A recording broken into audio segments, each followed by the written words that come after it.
M'dzina la Atate ndi la Mwana ndi la Mzimu Woyera. Amen. Ndikulandireni abale anga onse okondedwa pano patiyankhuleni Ambuye. Lero Lolemba la mulungu wachiwiri mchaka A, pamene mayi wathu Ekleziya akupitiriza kutigawira chakudya chathu cha moyo wauzimu kudzera mawu ake. Mawu oyamba akuchokera mu kalata yolembera Aheberi. Aheberi mutu 5 ndi meya 1 kulekeza 10. Mawu amthenga wabwino ndi monga adalembera Mariko woyera. Mariko mutu 2 ndi meya 18 kulekeza 22.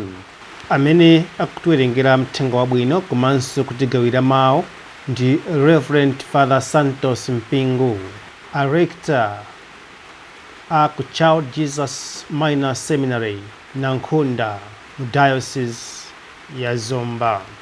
Ambuye akhale nanu. Mthenga woyera monga adalembera Mariko woyera.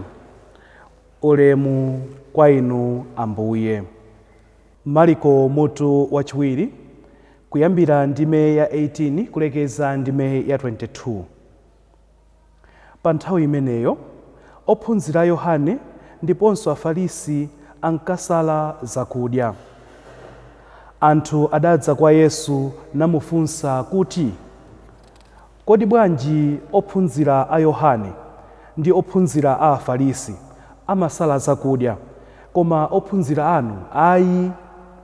Yesu adati, kani anzake ankwati angathe kumasala zakudya pamene mkwati ali nawo pomwepo? Chosatheka. Pamene mkwati ali nawo pomwepo, iwo sangamasale zakudya.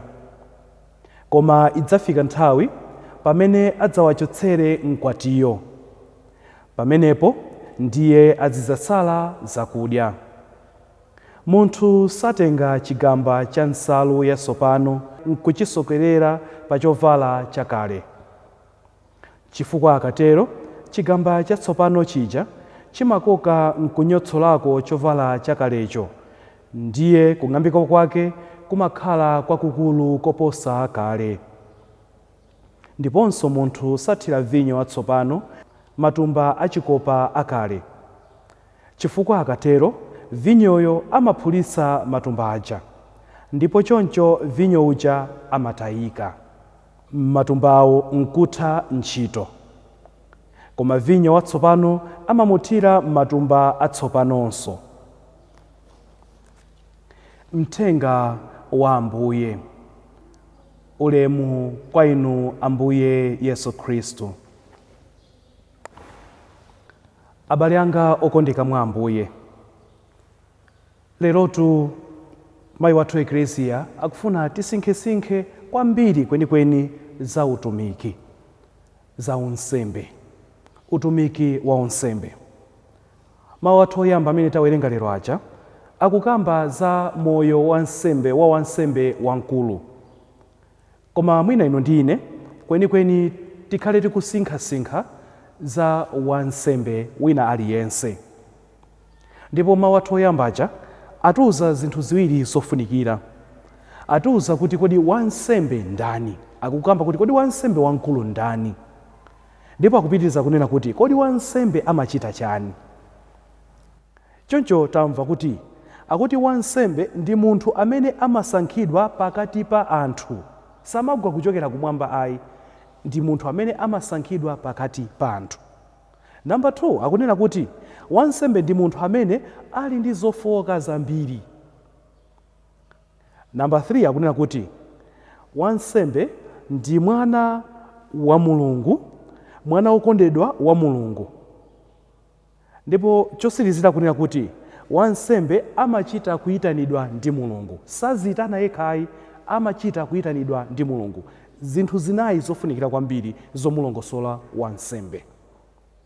Ndipo mawu akupitiriza kunena kuti kodi wansembe amachita chani? Ndi akunena kuti wansembe ntchito yake nkupereka mphatso ndi nsembe chifukwa cha machimo.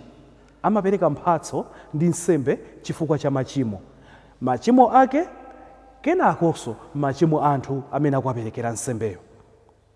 Ndipo chachiwiri akunena kuti wansembe ndi amene amayenera kukhala wolezera ena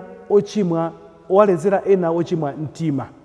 Akuti wansembe akuyenera kumalezera anthu anzake ochimwa, kumalezera mtima. Zinthu ziwiri zofunikira zimene wansembe amayenera kuchita. Ine ndimaganiza ngati kuti mwina mawu amenewa atithandize tonsefe kumvetsa bwinobwino za utumiki. Kuti kodi utumiki ndi chani? Chifukwa pena pake mmene timawaweruzira atumiki a Mulungu zimakhala zovuta pena pake kumvetsa. Pena ifeyo akhristu ndi amene timakhala pasogolo kuononga utumiki wa anthu amene akutitumikira. Kukhala ndithu pasogolo kuononga utumiki wa ansembe amene akutitumikira.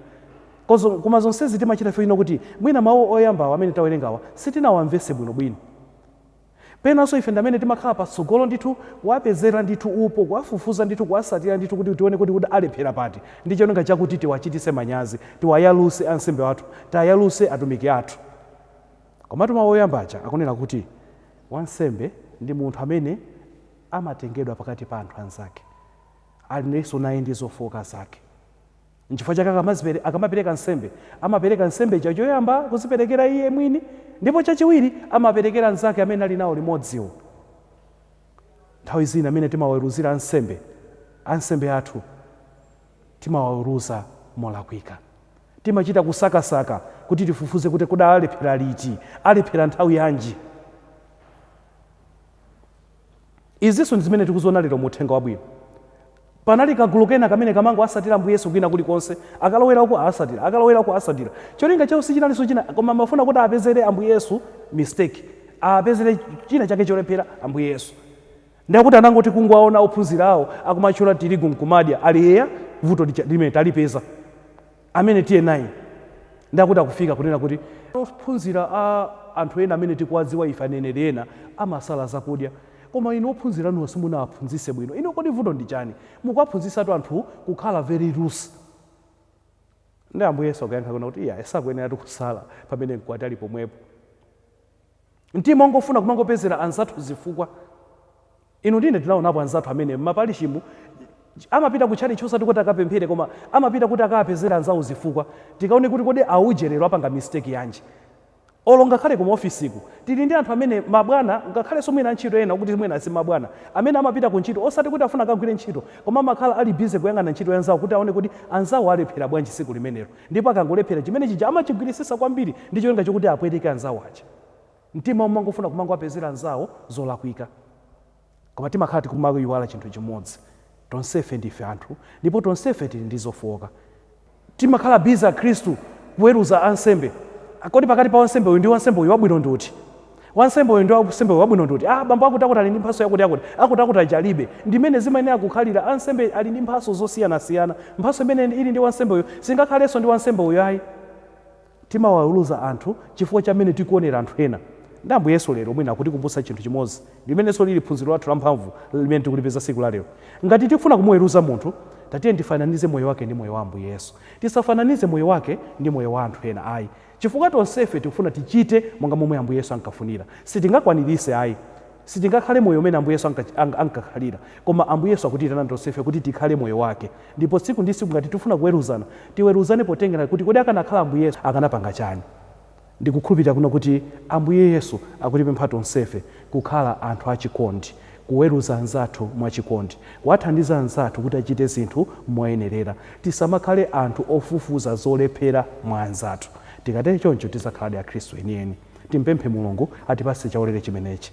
M'dzina la Atate ndi la Mwana ndi la Mzimu Woyera. Amen.